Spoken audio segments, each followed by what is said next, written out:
All right, good morning. I'm Omar Nazem. Regular attendees of this hearing will recognize me as the board's treasurer. I'm also today the hearing officer, and we'll be taking you through the presentation describing what we would like to do with the wholesale water rates next year, fiscal year 2026. I want to thank DEP. We're here in DEP's offices, the Bureau of Water Supply. They've generously made their conference room available to us, as they have for a number of years. It's a nice facility. We enjoy meeting here. We enjoy seeing our water supply colleagues when we have the meeting here. I do want to flag this meeting is being recorded. A video recording of the meeting will be made available on the board's website following the meeting at nyc.gov/NYC Water Board. We have a folder here of official documents related to the proposed rate making for the upcoming year. Those documents include a notice appointing me as a hearing officer, verified copies of the public hearing notices that appeared in the newspaper announcing this meeting, a draft rate schedule that describes the proposed rates and policies for the upcoming year, a report of the board's rate consultants of the Amawak Consulting Group, representatives who are here with us today, describing the methodology and the calculations that led to the proposed rates for next year, as well as a copy of the presentation that you will see today, as well, and in addition to that, copies of the written testimony received by the board so far. Copies of the proposed rate schedule and the presentation are also available in the back of the room. The program today will follow two sections, similar to how we've done in previous years. It will be the first section where we will make the presentation, describe what the rates will be, and provide some information about the agency and what's been accomplished in the last year. And the second section will allow members of the public and other interested parties to provide testimony and to provide comment and explanation around the proposed rates for the upcoming year. If you wish to speak and not yet registered, you can do so by putting your hand up at the end of the meeting. I will indicate to you to come forward and make comments. If you would like to provide testimony but don't wish to speak today, you can also provide testimony prior to up until June 4th in one of three ways. You can email us at nycwaterboard@dep.nyc.gov. You can call us at 718-595-3591. Or you can send us written correspondence to 5917 Junction Boulevard, 8th floor, Flushing, New York, 11373. I'm joined here today by DEP's Chief Financial Officer and also the board's Executive Director, Mr. Moray. And with that, we will begin the presentation. This is familiar information for probably most of you, but it's something we just wanted to brag about a little bit. The utility provides 1.1 billion gallons of water every day with 100% uptime, and the water flowed every single instant of every single day last year safely and securely. And it's actually an amazing achievement that is made possible by the efforts of DEP staff, in particular the water supply staff, as well as the financial contributions of customers who remit payments. Those customer payments provide substantially all of the funding that pays for the operation and the improvements to the system. It's an amazing achievement. It's a water system on a unique scale, and it worked spectacularly well, again, last fiscal year and so far this year, as it has for many, many years in a row. And it's an amazing financial and kind of engineering and operational achievement. We want to put that right at the outset. The financial budget to manage a system and an accomplishment on that scale it will come as no surprise as a significant financial undertaking. The board's proposed budget for next year is $4.6 billion. That budget includes the cost of running the utility on the operating expense side. It includes the cost of making debt payments on the stock of outstanding debt we've issued previously to pay for capital construction and capital equipment purchases. It includes funds for ensuring the balance sheet is appropriately structured, and the scheduled debt maturities are allocated and modeled in a way that ensures there are no sort of inappropriate lumpy debt maturities, and the matching of cash flows to debt schedule is appropriate. It includes the administrative and operating costs of the board and the authority, and it includes a payment to the city for the use of the city-owned assets that provide the water and sewer service. It's a budget that is it's a modest component of the city's overall budget, but it's a large municipal financing entity in its own right. The budget, the two main components of the budget in terms of from an accounting perspective are the capital budget, which describes those from the money spent toward longer-term construction and purchase of longer-term assets, as well as the operating and maintenance budget that pays for more current year kind of compensation-related expenses and consumption and kind of immediate administrative and operating costs. Those two budgets together are the principal accounting units that make up the systems budget. The capital budget, and we show the entire capital budget. For purposes of the water supply rates, we focus on the water supply parts, but we want to show the entire budget this year to make a couple of different points. The capital investment budget is now a $33 billion budget. It's a 10-year budget. We don't spend that much in 1 year, of course. It's 10 years for $33 billion to be spent. And the water supply component of that is a relatively modest part, which is mostly a testament to the many, many years of reliable investment into the water supply system and the very good condition the water supply system is in currently. The reason we show the entire budget is to let our customers up here know, because we view our customers up here not just as water supply customers. We recognize that most people up here visit the city regularly. We know a lot of people here derive employment from and business opportunities in the city. And we want people just to know that we're investing in the entire system, both the in-city component and the upstate component, is appropriately funded. And in fact, this year was a recipient of a large $3 billion plus capital investment plan increase. And so the amount of money we're spending system-wide is increasing, and that's not just on the water supply component, but on the system-wide component. And that we hope is reassuring news to people who visit the city as well for their employment or for business opportunities. That's something we want to mention.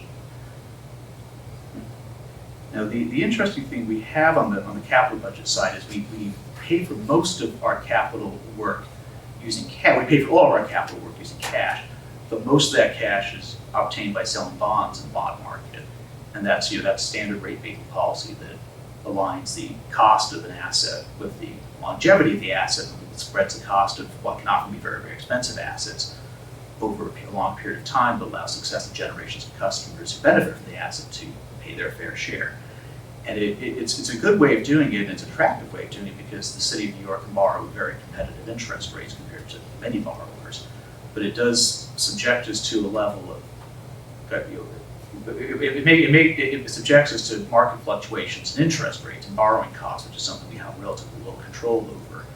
And it's an interesting story, because the cost of debt has increased significantly from where it was several years ago, when it was at rock bottom, almost all-time low levels to issue debt.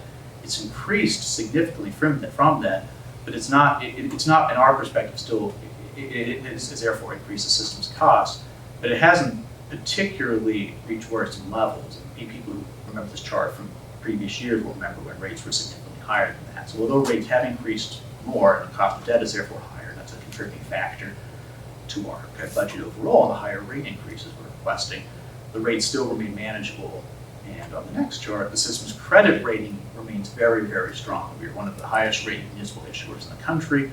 We can sell debt in quantities that most other issuers would be jealous of. We sell it on terms and with a frequency that is unusual in the industry. So our ability to access the capital markets, sell large sums of debt at competitive rates, remains completely unaffected by market fluctuations. I want to flag a couple of different projects that are of interest to folks in the water supply region. We built a significant water treatment plant in the Eastview, in the Eastview area, the ultraviolet filtration plant, more than 15 years ago now. And the plant has been operational. It's been doing a fabulous job of treating water that it can provide both in the watershed as well as in the city. What we're doing is we're adding conveyance capacity between Kensico Reservoir and the treatment plant, and that has a couple of really nice benefits. It's an additional point of redundancy in the systems. We have an additional way of conveying water from the reservoir to the plant. And because there will be 2 tunnels now, it actually increases the amount of water we can transmit from the reservoir to the filtration plant. And that's attractive for a lot of operational and system balancing needs. It's a large dollar project. That construction is happening here in the watershed, and it has a significant economic development impact for that reason as well, because of the $1.9 billion price tag. The city also, this is something people will see in the newspapers, the city responded very, very rapidly and very effectively at the end of 2024 and into 2025 when faced with drought conditions. And the word drought in the Northeast does not mean what the word drought in Western states mean. We had less water in the reservoirs than we typically do, but it wasn't the sort of scarcity conditions that you can sometimes read about in Western states. But it required the water supply people to take sort of rapid and kind of decisive steps to rebalance the reservoirs and to rethink how water flowed through the system.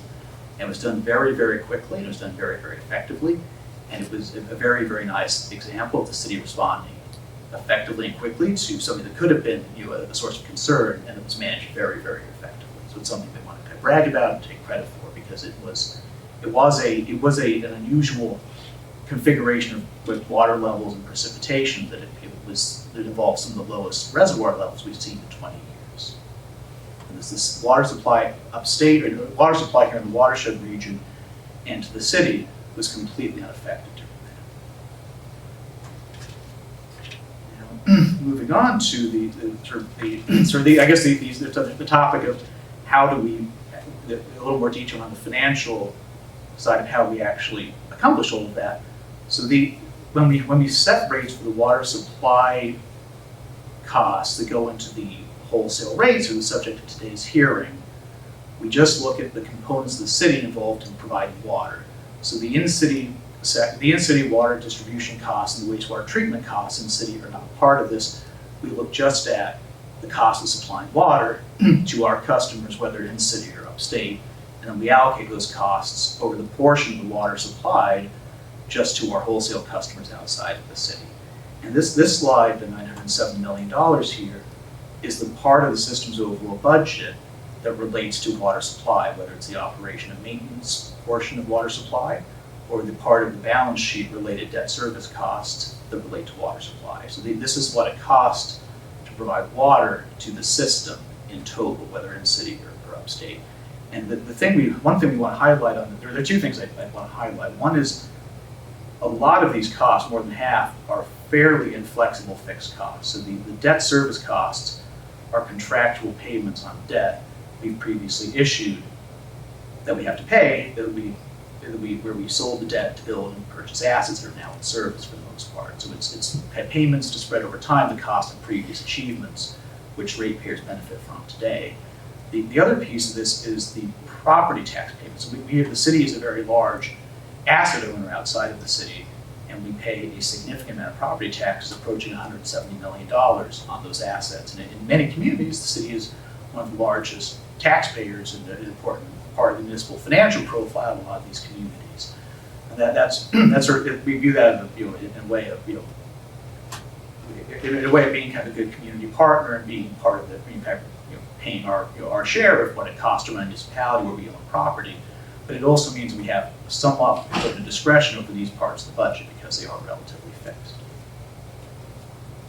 Now, the good news, and this is so far as in the world of rate making borders on great news, is that what we're actually proposing for the upcoming year is a form of rate relief. We are proposing that the entitlement quantity, the allowance quantity rate, be lowered by 1.6% to a rate of approximately $2,230 per million gallons of water. And it's something we haven't done in possibly ever, certainly not in the last 30 years, but it's something that's been made possible because of the very, very careful financial management system. The DEP and Marissa's office and her predecessor Joe did a fantastic job of managing the system's costs during a period of expansion of utility and during a period of high inflation, and that you're seeing, in a sense, a form of dividends from that careful financial management. And you saw very similar careful financial management from the Water Authority, which has a huge $34 billion balance sheet of debt that has done a beautiful job of issuing at low cost and a good job of structuring carefully to ensure that the cost of debt, the allocation of those payments is done carefully. And all that together has allowed us to mitigate much of what would otherwise be cost inflation and the cost of an ever-growing operation. So we have a proposed rate decrease on the allowance quantity of 1.6%, which is in living memory unprecedented, something we're very proud of, and it reflects that careful management of those financial achievements. On the The allowance quantity, for those unfamiliar with, is where substantially most of the water that is purchased up here is purchased. It relates to the per capita consumption of water in the city, and any water purchased up to that per capita amount in each community here times the population is sold at that lower entitlement rate. Water above the allowance quantity rate is priced at the excess rate, and it's not most of the water, it's not most of the financial cost, but the burdens of most communities here. What we're proposing to do on the excess rate is to follow the approach of previous years and to increase the cost of that excess water in line with the in-city water rate increase at the rate of 3.7%. That will be we hope, a very welcome rate change compared to some of the recent years of the 8-9%. And it's the same cost of service increase in city customers are looking at for that same water. So it's something we think is equitable between the two communities. It's consistent with how we've done this in the past. And it's not it's sort of comparable to overall rates of inflation market-wide. So we think it is, so in the board of rate making, it's a fairly compelling pro-customer package, and we think it should be, from an affordability perspective, fairly digestible to people. Now, in terms of what it actually means for the typical customer's bill impact, the water component of a typical customer's bill would fall by $2.50 a year to $156 per year. What we're showing here last year's rates in each of these communities, but our overall point is, if you look at what typical end customer rates are in communities in the watershed, the cost of the 70,000 gallons of water illustratively shown here varies significantly from community to community, but the overall point is the actual cost of city water in each of these bills is only $156 a year, the forecast rates, and we would be shaving $2 to $3 of that off each of these bills. So the actual dollar impact of the water is fairly modest in the scheme of things, and we're offering people a small form of rate relief in the overall cost of their water bill. And it's a reminder that when people receive that water bill, it's not just the cost of city water, it's also the cost of municipal supplies, the cost of other municipal services, and there's more than just the city water going into that final end bill. Last thing, so this is a rate proposal. People are welcome to testify today. They're welcome to send comments in to us that can be taken into account prior to the board's vote.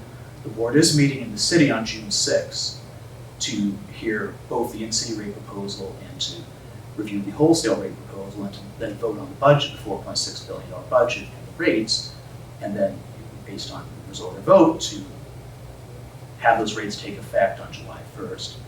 Anyone who wants to send comments to us by email, phone, or by written correspondence, email, or phone can do so prior to June 4th. We convey everything sent to us in any form of testimony to the board in time for their June 6th vote. They get a written summary of everything. If you wish to send us commentary, please do so. And that concludes today's hearing. Thank you.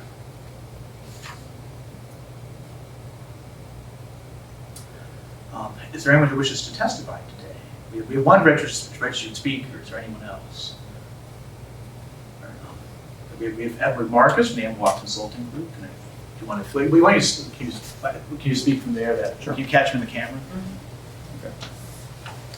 Okay. Good morning. I'm Edward Marcus. It's M-A-R-K-U-S of the Amwalk Consulting Group, and I'm here to testify today regarding the report on the cost of supplying water to upstate customers for the 2026 rate year that was prepared by Amwalk. For the record, I wish to state that the report was prepared in accordance with the methodology that was approved by the New York State, $64.80 per million gallons. The decrease in charges over the current rate would be about $2.54, I want to mention $2.50, rounded a little bit, for the entire year, or less than 1 penny per day for a single-family residence of upstate customers using 70,000 gallons of water per year. That concludes my testimony. Do we have anyone else who'd like to speak today? Hearing none, that we will conclude the hearing for today. Thank you for coming.